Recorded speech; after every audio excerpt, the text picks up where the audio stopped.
And now, you will see the exemplary father like Saint Joseph, Darius Bokhiren, holding the interfaith Saint Pope John Paul II.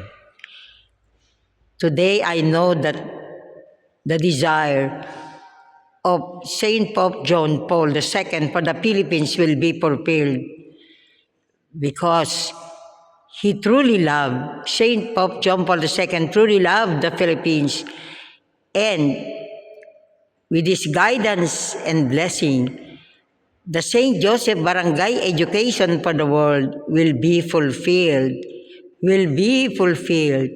Indeed, in this altar of Saint Joseph Church in Nice, France, for the first time I see